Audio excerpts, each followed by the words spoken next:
کیا on line قرآن پڑھانا اور اس کی اجرت لینا جائز ہے؟ جی ہاں، قرآن ٹیچنگ کی اجرت لے سکتے ہیں. بعض لوگ اس کو بھی ناجائز کہتے ہیں. اصل میں جب انسان کو خود کسی چیز کی ضرورت ہوتی ہے نا تو بڑے ہیلے نکال رہا ہوتا ہے، لیکن جب مذہب کو ضرورت ہوتی ہے تو فتوے لگا رہا ہوتا ہے کہ یہ مولویوں نے ٹیچنگ کر کے قرآن کی اجرت کو حلال کر دیا، یوں کر دیا، امام کی تنخواہ لینا جائز ہے. جن لوگوں نے کہا نا امام کی تنخواہ لینا جائز نہیں ہے، وہ 4 امام بھی ایسے نہیں پیدا کر سکے جو بغیر تنخواہ کے نماز پڑھا رہے، اس سے نمازیں ضائع ہونا شروع ہو گئی. تو 7ویں صدی ہجری میں یہ علماء نے فتویٰ دیا تھا کہ بھائی اب لوگوں میں دین کا وہ جذبہ نہیں رہا ہے. اب اگر امام پراپر سیلری لے کے نہیں پڑھائے گا نا تو کوئی ذمہ داری پوری نہیں کرے گا، اور آہستہ آہستہ مسجدیں بند ہونا، امامت ختم ہونا شروع ہو جائے گی. تو ان کو مذہب کی فکر تھی علماء کو کہ دین کو بچانا ہے. تو امام شافعی کی رائے تھی چونکہ امام کے لیے تنخواہ لینا جائز ہے. امام ابو حنیفہ کے نزدیک نہ تعلیم قرآن کی اجرت لینا جائز ہے، نہ امام کے لیے تنخواہ لینا جائز ہے. لیکن فقہ حنفی میں بھی فتویٰ پھر امام شافعی کے قول پہ دیا گیا کہ بھائی اسلام کو بچانے کے لیے امام شافعی کے قول کا سہارا لینا پڑے گا، ورنہ اسلام ہی ختم ہو جائے گا. تو امام حنیفہ کا قول جس دور میں تھا اس دور میں لوگ میں دین کا جذبہ بہت زیادہ تھا. اب لوگ بڑی بڑی باتیں تو کرتے ہیں کہ نہیں جی وہ ہمیں دے دو نا امامت، ہم کریں گے، میں بغیر تنخواہ کے پڑھاؤں گا، میرا اپنا بزنس ہے. تو 4 دن پڑھائے گا، 5ویں دن مارکیٹ سے شارٹ ہو جائے گا. یہ ہمیں تو تجربہ ہوا نا، لوگ بڑی بڑی باتیں کر رہے ہوتے ہیں، آپ ایسا ایکچولی یوں ہم کر لیں گے، یوں کر لیں گے. بھائی پھر جب بھکاری بن کے مانگتے رہو بیٹھ کے، لوگ ایسے کر رہے ہوتے ہیں. ہمیں بھی کچھ لوگوں نے آفر کی آپ یہ کام شروع کریں. میں نے کہا ہمارے پاس پیسے تو ہے نہیں. کہہ رہے پیسے ہم کر لیں گے، پہلے 2 بھائی لا کے ہیں، آپ پہلے ایڈوانس میں دے دو، اس کے بعد ہم شروع کریں گے. کہہ رہے ہیں ایڈوانس میں نہیں، آپ کریں تو صحیح. بھائی کرنے کے بعد نہیں آئے تو کیا ہم کشکول لے کے بھاگیں گے؟ کیا بھکاری بنیں گے؟ ابھی میں نے گائے خریدی ہے نا، اپنے گھر کے لیے خریدی، بزنس کے لیے نہیں خریدی. میں نے گائے کا دودھ نکل رہا ہے 14 کلو. اب ہمارے گھر کی ریکوائرمنٹ سے وہ زیادہ ہے، باقی دودھ کا کیا کریں؟ اب ظاہر ہے گائے کا روزانہ چارے کا بھی خرچہ، اور گائے پالنے کے لیے ایک ملازم بھی پالنا پڑتا ہے آپ کو، اس کی اپنی تنخواہ. تو میں نے کیلکولیٹ کیا، میں نے کہا تو بہت مہنگا پڑ رہا ہے. تو اس کا حل یہی ہے کہ جو دودھ بچ جائے وہ کیا کرو، بیچ دو بھائی. تو کسٹمر محلے والے آ گئے، 1 کلو ہمیں چاہیے، 1 کلو ہمیں چاہیے. ہم نے کہا ٹھیک ہے ایڈوانس پیسے دے دیں آپ. میں بڑا میں اللہ کا شکر ہے کنجوس نہیں ہوں. میرے دوست احباب سے آپ پوچھ لو، وہ کہیں گے میرے بارے میں انشاءاللہ شہادت دیں گے، اللہ نے چاہا تو، بڑی بات نہیں. وہ کہیں گے یہ بندہ کنجوس نہیں ہے. الحمدللہ معاملات میں بہت لچڑ ہوں، معاملات، کیونکہ ہم نے تجربے کر کے دیکھ لیے. یا تو فری پھوکٹ میں 2 دن تو ہم نے بانٹ دیا فری پھوکٹ میں. 2 دن جو گائے کا دودھ نکلا نا وہ دبا کے بانٹا ہے، لے بھائی تو بھی پی لے، لے بھائی. اب تیسرے دن اب بانٹنا شروع کر دیں تو پھر ہم خود بینک میں رکھے ہوئے ہوں گے کسی دن. اتنا پاؤں پھیلاؤ نا جتنا افورڈ کر سکتے ہو. تو گائے خریدی ہے نا، زکوٰۃ میں تھوڑی ملی ہے ہمیں کوئی. تو گائے جب دودھ دے گی تو گائے کا چارہ کبھی کھا کے دیکھو، پتہ چلے گا ایک فیملی کے بجائے جتنا گائے اکیلے کھاتی ہے. پھر ملازم کو بھی تنخواہ دینی ہے. تو ہم نے کہا بزنس کی نیت نہیں ہے، جو ریٹ مارکیٹ میں دودھ کا چل رہا ہے اسی ریٹ پہ ہم کیا کر دیں گے. تو اب بعض لوگ آئے، کمیٹی والے بھی، فلانے بھی، ڈمکانے بھی. تو ٹھیک ہے جی مفتی صاحب 1 کلو ہمارا بھی اپنے خادم کو بول دیں 1 کلو ہمارے یہاں پہنچا دیں. میں نے کہا پہنچا دے گا، پیسے بھی دے دیں آپ. انہوں نے کہا دے دیں گے. میں نے کہا بھائی پیسے پہلے، کیونکہ ہم ٹینشن سے بچنا ہے. ہم نے ٹینشن، مہینہ ختم ہو گیا، پیسے مانگتے پھر رہے ہیں، فون کر رہے ہیں، بھائی اگلا فون نہیں اٹھا رہا. ہمارا تو پھر اور بھی غم ہے زمانے میں محبت کے سوا. تو پاکستان میں تو اصول یہ ہے کہ بھائی ایڈوانس پیسے پکڑو، اس کے بعد پھر دودھ پہنچانا. پھر میں نے کہا اگر گائے نے دودھ دینا بند کر دیا نا تو ہم آپ کے پیسے واپس کر دیں گے. یہ آسان ہے حل. پیسے نکلوانا، ٹینشن، فون کرو، یہ نہیں ہوتا بھائی ہم سے. تو میں نے اس خادم کو بول دیا 1 قطرہ بھی بغیر ایڈوانس پیسوں کے کسی کو دینے کی اجازت نہیں ہے. باقی جو صدقہ کرنا ہوگا وہ ہم اپنی مرضی سے کریں گے نا، وہ آپ کے مشورے تھوڑی کریں گے. جو صدقہ کرنا ہوگا وہ تو میں خود اپنی مرضی سے کروں گا نا، کس کو دینا ہے. آپ تو کسٹمر ہو نا. تو کسٹمر، میں نے ایک واقعہ سنایا تھا آپ کو یاد ہوگا ایک دفعہ بیان میں، 3-4 سال پہلے کی بات ہے. سعودی عرب میں بڑے کرائسس تھے. تو ہمارے ایک دوست ہیں، وہ سعودیہ میں ہی پیدا ہوئے. تو انہوں نے سوچا کہ میں ہیں اصل بائی بارن پاکستانی. تو انہوں نے کہا کہ چلو یار ہم ڈیفینس میں اپنا ایک ہوٹل کھول لیتے ہیں. سعودی عرب میں ذرا حالات بزنس صحیح نہیں ہو رہا، تو ہم ڈیفینس میں کھول لیتے ہیں. تو انہوں نے مجھ سے بھی مشورہ کیا. میں نے کہا بھائی مجھے تو بزنس کا نہیں پتہ یہاں پہ، آپ جو بھی ان کا ہوٹل ہے سعودی عرب میں. تو انہوں نے کیا کیا، یہاں کسی کو ایڈوانس میں پیسے دے دیے ہوٹل بنانے کے نا، سارا اور مجھے بتا رہے تھے کہ میں نے پیسے ایڈوانس میں اس لیے دیے ہیں کہ سعودی عرب میں کسی کو ایڈوانس میں دو نا تو وہ آپ کا کام پہلے کرتا ہے. سعودی عرب میں آج کسی نے ویڈیو بھیجی کہ سعودی عرب میں حکومت نے اعلان کیا 3 گھنٹے لائٹ نہیں ہوگی. تو لائٹ بند کرنے کے لیے جب گورنمنٹ کے لوگ آئے ہیں کہ الیکٹرک تو نہیں ہوگا وہاں پہ, ایسا الیکٹرک کہہ لیں آپ, سعودی الیکٹرک کہہ لیں, تو جب وہ لوگ آئے ہیں تو جنریٹر ساتھ لے کے آئے تھے کہ پہلے جنریٹر سے, تاکہ جتنی دیر میں بجلی کا کام ہوگا نا جنریٹر کے ذریعے محلے کو بجلی ملتی رہے. نہیں یہ بات سمجھ میں, تاکہ بجلی جائے نہیں. حالانکہ احتیاطاً اعلان بھی کر دیا تھا کہ پھر بھی بجلی دے رہے ہیں. تو وہ کہتے ہیں ہم نے تو وہاں سعودیہ میں دیکھا تھا بھائی اگر آپ کسی کمپنی کو ٹھیکیدار کو ایڈوانس میں پیسے دے تو آپ کا کام پہلے. تو کہہ رہے ہیں میں نے ڈیفینس میں کسی آدمی کو ایڈوانس میں پیسے دے دیے ہیں لیکن وہ میرا کام ڈیلے کر رہا ہے. سمجھ میں آئی بات؟ تو میرے ذہن میں اس وقت ایک خیال آیا تھا لیکن میں نے ان کو بتایا نہیں.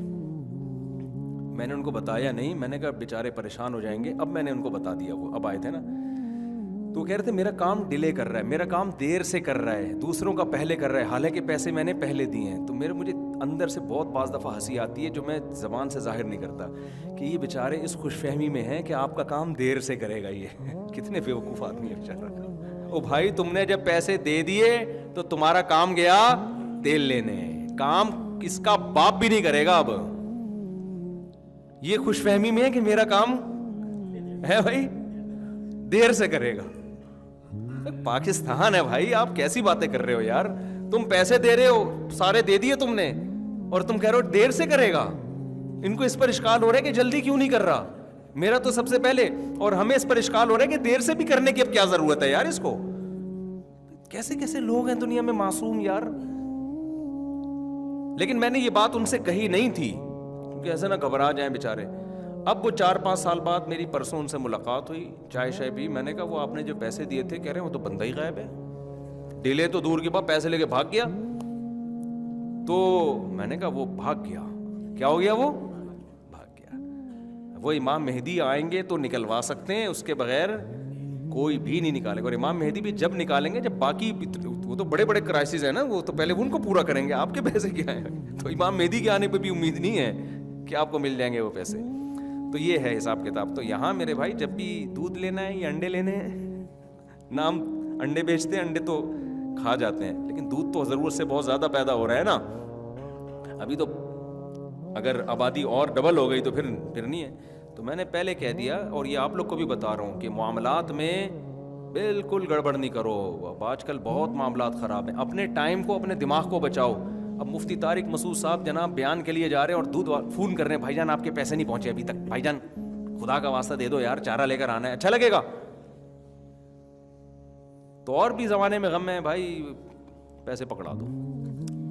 تو یہ ہے, بہت سے لوگوں نے کہا تھا ہمیں دودھ چاہیے, لیکن 4 آدمیوں کے پیسے آئے ہیں تو 4 کلو دودھ جو ہے نا, خادم کو میں نے کہا ان لوگوں کے گھر پہنچا دینا. کتنے ہنسی خوشی زندگی گزر رہی ہے. دیکھو اگر میں نے یہ ایڈوانس میں پیسے نہ لیے ہوتے نا تو میں ایسے ہنس ہنس کے یہ واقعہ نہیں سنا رہا ہوتا. میں سنا رہا ہوتا, اب مجھے ٹینشن کہ 4 کلو گیا, کل 8 کلو جائے گا, پتہ نہیں پیسے آئیں گے کہ نہیں آئیں گے. یہ حساب کتاب.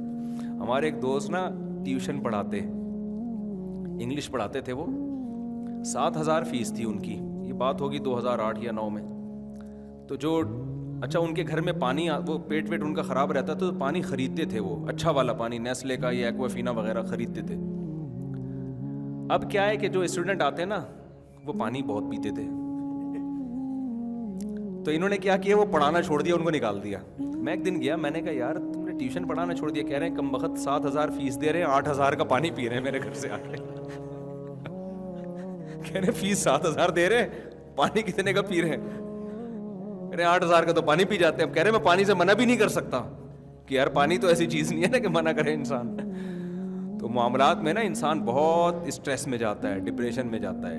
اور معاملات میں نہ دوسرے کا کھاؤ اور نہ اپنے آپ کو ایسا بناؤ کہ دوسرا آپ کو چونا لگا کے چلا جائے, دوسرا آپ کے کھائے. دونوں طرف سے ریلیکس رہو, کسی کے کھاؤ بھی نہیں. گھر والوں کے ساتھ جو شادی شدہ لوگ ہیں نا, وہ اپنا معاملہ اپنی بیوی کے ساتھ ایسا رکھیں, بیگم یہ تمہارے بیسک خرچے ہیں, یہ میرے ذمے ہیں, یہ میں نے پورے کرنے ہیں چاہے کچھ بھی ہو. تو تو دوسرے کا کھا نہیں رہا نا, اپنی ذمہ داری پوری کر رہا ہے. اور بیگم کو کہاں سے کتنا ملا, کیا ملا, ابا سے کتنا ملا, بھائی نے کتنا دیا, اس کی جیب پہ نظر بولو مت. یہ خاندانی ہونے کی علامت. یہ تمہارا ہیڈیک ہے, تمہیں کہاں سے ملا. ہوتا یہ ہے کہ عورت بھی یہ چھپا رہی ہوتی ہے اپنے احساس سے, اپنے میاں سے. اس کو پتہ ہے مانگ لے گا, یہ مانگ لے گا, یہ خرچہ کم کر دے گا. جب اس کو پتہ چلے گا نا کہ اچھا تمہیں تو چمونی آپا بھی اس دن اتنے پیسے دے کے گئی تھیں اور تمہیں تو فلانی بھی دے کے گئی تھی, تو اس کا مطلب پھر یہ گوشت تو اب اپنے پر خرچے پہ خریدو نا. یہ بھی لچڑ ہونے کی علامت. خاندانی بننا چاہتے ہو, بیگم تمہارے پاس کروڑوں ہیں, اربوں ہیں, کہاں سے کیا آ رہا ہے, یہ تمہارا ہیڈیک ہے. ہم اپنی ذمہ داری کیا کریں گے پوری. پھر بیگم خاندانی ہوگی تو وہ خود آپ کا خیال کرے گی, وہ خود آپ کو گفٹ دے گی. بھائی مجھے اتنے پیسے مل رہے ہیں تو میں کبھی بھائی کو گفٹ دیتی ہوں, بہن کو, تو آج یہ گفٹ, یہ گھڑی سونے کی کس کے لیے, یہ آپ کے لیے. پھر اچھا بھی لگتا ہے, محبت بھی. جہاں دوسرے کی جیب پہ نظر اور اپنی ذمہ داری میں ڈنڈی, وہاں رشتے بھی خراب ہوتے ہیں اور ٹینشنیں بھی پیدا. اور آپ کو ایک بات بتاؤں میں کہ انسان جتنے بھی ڈپریشن میں ہے نا, جب ان کی گوروں نے ہسٹری جمع کی نا, تو ایک ڈپریشن تو ہوتی ہے پیسوں کی کمی کی وجہ سے, لیکن زیادہ تر جو ڈپریشن لوگوں میں ہوئی ہے نا, تعلقات خراب ہونے کی وجہ سے. پیسوں کی کمی برداشت ہو جاتی ہے, لیکن جو ریلیشن خراب ہوتے ہیں نا, دیکھو انسان کو اللہ نے اکیلا نہیں رکھا ہے کہ اکیلا رہے. وہ کچھ جانور ایسے ہوتے ہیں نا, گروپ کی شکل میں رہتے ہیں. چیونٹیاں اکیلی رہتی ہیں, یہ لائن بنا کے اور پورے گروپ کی شکل میں. کچھ جانور ایسے جو اکیلے, ان کو کوئی نہیں اس سے کہ دوسرا ان کے ساتھ ہے یا نہیں ہے, اکیلے زندگی گزرتی ہے ان کی. بعض جانور ایسے پورے گروپ کی شکل میں رہتے ہیں. آپ ان کو گروپ سے الگ کرو گے مر جائیں گے. وہ مکوڑے گروپ کی شکل میں, تبھی مکوڑے خوراک کے لیے نکلتے ہیں نا, ایک لال بیگ ان کو الٹا نظر آ جائے نا, کاکروچ, تو ایسا نہیں ہوتا وہ اکیلا ہی گھسیٹ رہا ہے اس کو, یا وہیں گھنا بن کے کھا رہا ہے کہ ابھی موقع ملا بیٹا پیل دے اس کو. فوراً اپنے ساتھیوں کو فون کرے گا وہ. آپ تجربہ کر کے دیکھو, کسی لال بیگ کو الٹو, اور لال بیگ کے لیے کوئی گناہ ہوا ہوتا ہے نا, اللہ اس کو الٹ دیتے ہیں. یہ اتنی بڑی سزا ہے. قیامت آ جاتی ہے, کوئی بخت سیدھا نہیں ہو پاتا وہ. تو یہ پتہ نہیں, کچھ سے ہم بچپن میں دیکھتے ہیں, ہم نے کہا یار اس بیچارے سے کوئی گناہ ہوا ہے, تو وہ الٹا ہو کے وہ اتنی ٹانگیں کسی کام کی نہیں اس کی, پھر وہ سیدھا نہیں ہو سکتا وہ. تو یہ اللہ نے دوسری مخلوق کے خوراک کے لیے کیا ہوتا ہے, ورنہ لال بیگ کس کو قریب آنے دے. تو جیسے ہی مکوڑا جاتا ہے وہ ایسا نہیں کرتا کہ چپکے سے کھا لے, دوستوں کو پتہ نہ چلے, بس یار اب تو موج مستی ہے. نا, سب سے پہلے فون کرے گا, ابے وسیم تو بھی آ جا, غفار تو بھی آ جا, ستار تو بھی آ جا, ابے میل بھی فیمیل بھی سارے. ایک مکوڑا آتا ہے, اس کے بعد جو مکوڑوں کی اور چیونٹیوں کی لائن لگتی ہے نا, وہ لال بیگ تو لفٹ ہی نہیں کرا رہا ہوتا, اس کو ایک کو تو یوں کر کے مارتا ہے, وہ ہٹا, وہ بیچارہ دور جا کے گرتا ہے, لفٹ ہی نہیں کراتا لال بیگ کہ یہ میرا کیا بگاڑے گا. لیکن جو مکوڑوں کی لائن لگتی ہے اور پھر جو سارے اس کو گھسیٹتے ہیں نا, اس کا باپ بھی ان کے بل میں جاتا ہے. پھر وہ پھر مل کے اس سے ناشتہ کرتے ہیں, دوپہر باربیکیو کا رات کو انتظام ہوتا ہے ان کے یہاں. پھر ہو سکتا ہے پینے پلانے کا بھی کوئی سیٹ اپ ہو. ایک گروپ ہے, اگر ایک مکوڑے کو بھی آپ تجربہ کر کے دیکھیں, ہٹا دیں نا, کہیں الگ کر دیں, مر جائے گا وہ. تو نیچر چینج نہیں ہوتی.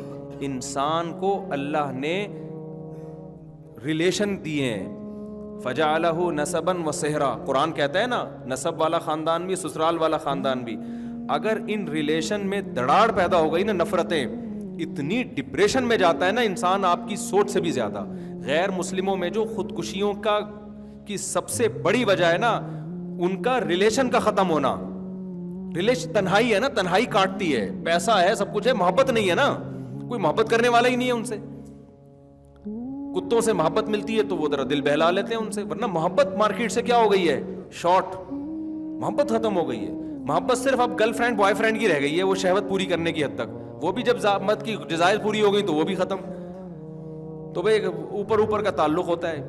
تو اسلام نے, ابھی ایک ہندو آیا تھا میرے پاس نا, مسلمان ہوئے بیچارہ, اپنے بوڑھے باپ کی بڑی خدمت کر رہا ہے, وہ بہت خدمت کر رہا ہے. اپنے بوڑھے باپ کو بھی لے کر آیا میرے پاس, اور وہ باپ بھی بیچارہ فالج زدہ ہے, تو اس کو بھی کلمہ پڑھایا اس نے کہ یار یہ دنیا سے جانے والا ہے. ڈاکٹروں نے جواب دے دیا ہے, تو یہ دنیا سے جانے سے پہلے کلمہ پڑھ کے اسلام قبول کر لے. تو مجھے کہنے لگا میں لانا چاہتا ہوں. میں نے کہا لے آؤ. اب اس کے باپ سے بیچارے سے کلمہ بھی نہیں پڑھا جا رہا نا, زبان ہی فالج کی وجہ سے کام نہیں کر رہی, لیکن ان کو اسلام بتایا, وہ کلمہ پڑھا الحمدللہ. اتنا خوش ہوا کہ چلو جی موت سے پہلے پہلے میرے باپ نے کلمہ پڑھ لیا. آج پھر وہ بیچارہ دوبارہ آیا, کہنے لگا یار میری والدہ بھی میرے باپ کے ساتھ غلط سلوک کر رہی ہیں, میرے بھائی بھی کر رہے ہیں.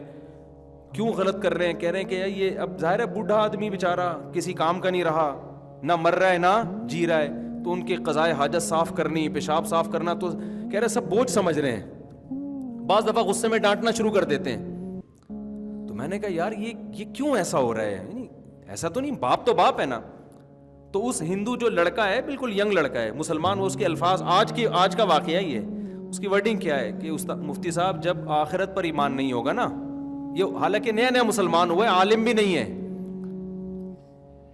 کہہ رہے آخرت پر ایمان نہیں ہے نا, ان کو نہیں پتا کہ ہم جو باپ کو ڈانٹیں گے تو اس کا قیامت میں ہمیں سزا کیا ملے گی.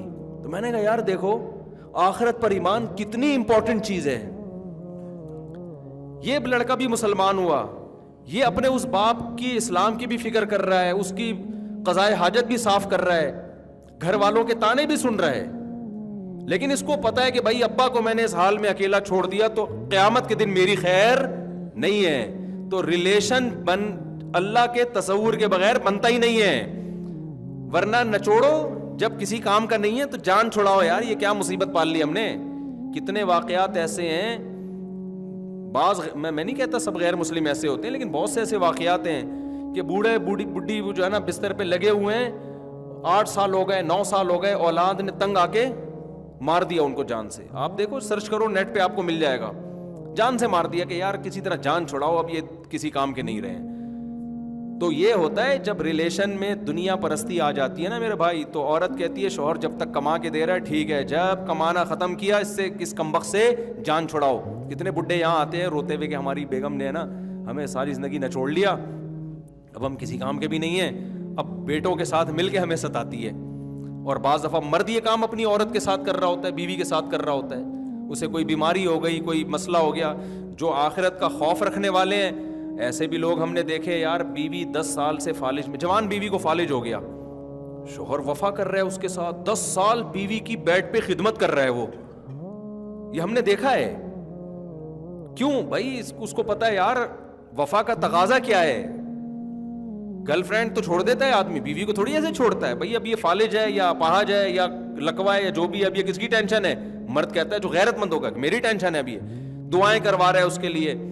لیکن جب شہوت پرستی والا ریلیشن ہوتا ہے نا بھائی, تو غیر مسلموں میں آج کل ریلیشن مارکیٹ سے کیا ہو رہے ہیں, شارٹ ہو رہے ہیں. ہو سکتا ہے کسی غیر مسلم کو میری بات پہ غصہ ہے, میرے خلاف کلپ بنا دے, لیکن میں اس غیر مسلم کو دعوت دوں گا تم آؤ مسلمانوں کی سوسائٹی میں بھی آؤ, اور پھر اپنے سوسائٹی کو دیکھو, تمہیں بہت زیادہ فرق نظر آئے گا. میں نہیں کہہ رہے سارے مسلمان اچھے ہوتے ہیں, سارے غیر مسلم خراب ہوتے ہیں, بات میجورٹی کو دیکھا جاتا ہے. تو آخرت کا خوف ہے, ہمیں پتا ہے بھائی ہم اپنے باپ کو گھر سے نہیں نکال سکتے, ہم اس کو جھڑک بھی نہیں سکتے. اب بوڑھے آدمی ہے, وہ ظاہر ہے فالج ہے, وہ اس نے بستر پہ ہی قضائے حاجت کر دی, بستر پہ یہ کر دیا, تو بیوی کو غصہ آ رہا ہے, نہیں ڈانٹ سکتے بھائی, وہ تو پیشنٹ ہے, اس کا تو آپ نے کیئر کرنی ہے. اچھا یہی چیز جب پروفیشنل بیسس پہ ہوتی ہے تو بڑے اچھے اخلاق ہو جاتے ہیں. یعنی ہسپتال میں نرس کا رویہ بڑا اچھا ہوگا, کیونکہ وہ اس کو بھائی تنخواہ اس بات کی ملتی ہے, تو لوگ اس سے بڑے متاثر ہوتے ہیں کہ ان کی نرسیں اتنی تمیز سے. بھائی وہ تو اس کا جو وہ تو پروفیشن ہے نا, وہ تو اس کا پیشہ ہے, تو پیشے میں تو سبھی اچھے ہو جاتے ہیں. بغیر پیشے کے صرف اللہ دیکھ رہا ہے, کوئی جج کرنے والا نہیں ہے. پھر آپ اچھا سلوک کرو اس کو. جیسے حدیث میں آتا ہے کہ دائیں ہاتھ سے صدقہ کیا, بائیں کو پتہ بھی نہیں چلا, یہ صرف اللہ کے خوف سے ہی ہوگا اور اللہ ہی کو خوش کرنے کے لیے ہوگا. تو ریلیشن اللہ کے تصور کے بغیر, اسلام کے بغیر ریلیشن صحیح معنوں میں وجود میں آنا بڑا مشکل ہے میرے بھائی. مسلمان ٹھیک ہے 4 شادیاں کی باتیں بھی کرتے بھی ہیں, لیکن جو صحیح مذہب کو فالو کرے گا نا وہ گرل فرینڈ نہیں بنائے گا. پھر وہ اس کی بیوی کو پتا ہوگا کہ یہ بیویاں ہی ہیں, اس کے علاوہ کوئی نہیں ہے. اور جو مذہب کو فالو نہیں کرتے, کتنے آپ دیکھیں حالات جا کے لبرل لوگوں کے یہاں خراب ہو گئے. شوہر کو بیوی پہ اعتماد نہیں ہے, عورت کو شوہر پہ اعتماد نہیں. تو بل ایک بڑی اچھی بات کی کہ یورپ میں جو مسائل ہیں نا وہ اتنے ڈینجرس ہیں کہ میں اور آپ اس کا تصور بھی نہیں. ہمارے ہاں مسائل کیا آتے ہیں, ساس بہو کی لڑائیاں ہو رہی ہیں, مفتی صاحب میں پریشان ہوں, میری اماں میری بیوی پہ ظلم کر رہی ہے, میری بیوی میری اماں کی نہیں مانتی, یہ فلانا, میری بیوی میری خدمت نہیں کرتی, بیوی کہہ رہی ہے مجھے صحیح طرح خرچہ نہیں دیتا. یہ پھڈے چل رہے ہیں. وہاں کے پھڈے یہ نہیں میرے بھائی, یہ غریب لوگوں کے, نیچ گھٹیا قسم کے, ہم جیسی پست قوموں کے. وہاں یہ ہوتا ہے کہ پتہ نہیں رات کہاں تھی,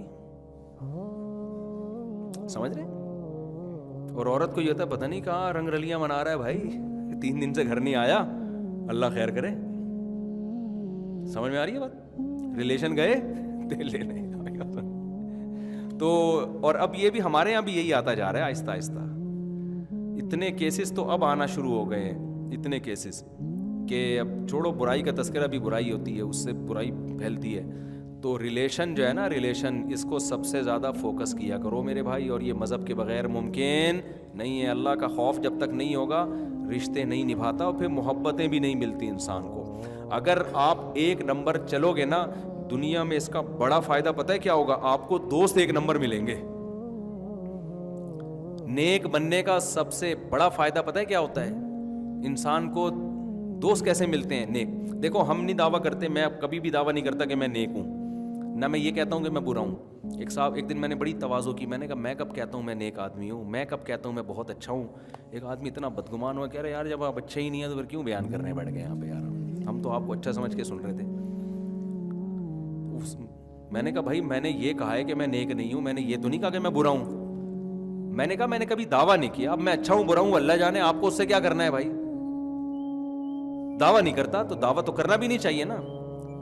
تو لیکن اتنی بات ہے, چونکہ ٹوٹی پھوٹی کچھ گیٹ اپ اللہ نے نیک وہ لوگوں والا دے دیا, اور 2 نمبری الحمدللہ مجھے نہیں یاد پڑتا میں نے کبھی کسی کے ساتھ کی ہو, تو اس کا بڑا فائدہ کہ ہمیں دوست کیا مل گئے, خاندانی. اب میں جو کتنے واقعات آپ کو سنا رہا ہوں نا, کہ پیسے دے کے مارکیٹ سے بندہ شارٹ, لیکن جب آپ 1 نمبر رہتے ہو تو پھر آپ کو دوست, اب ایسے دوست ہمارے پاس ہیں کہ 1 روپیہ کیا کروڑوں روپے بھی ہم ان کو دے سکتے ہیں, اور حساب بھی نہیں لیتا میں. ایسے لوگ بھی ہیں, ایسے خاندانی لوگ ملے ہمیں کہ یار یہ پیسے آپ رکھو, جہاں لگانے لگاؤ, حساب بھی نہیں چاہیے ہمیں ہمارے پاس, کیونکہ ہمیں پتہ ہے کہ بندہ کہیں نہیں جانے والا. تو جب آدمی 1 نمبر طریقے سے چلتا ہے نا, دوسرے کو آپ پر اعتماد آتا ہے, اور پھر آپ کے ارد گرد 1 نمبر لوگ اکٹھے ہونا شروع ہو جائے. اور آپ اگر چونے لگانے والا, اس کے ادھر سے گھسیٹا, تو پھر آپ کی قسمت میں ریلیشن بھی ایسی ہی ملتی ہے آپ کو. وہ ادھر رشتے جب کرنے جاتے ہیں, جھوٹ بول کے شادیاں کر رہے ہوتے ہیں نا, تو جھوٹ بول کے آپ شادی کر رہے ہو, آپ سے جھوٹ پہ کہانیاں چل رہی ہوتی ہیں, اور پھر ساری زندگی جھوٹ ہی بولنے پر زندگی گزر جاتی ہے. سچ بولو گے شادی دیر سے ہوگی کیا, خاندانی ہوگی.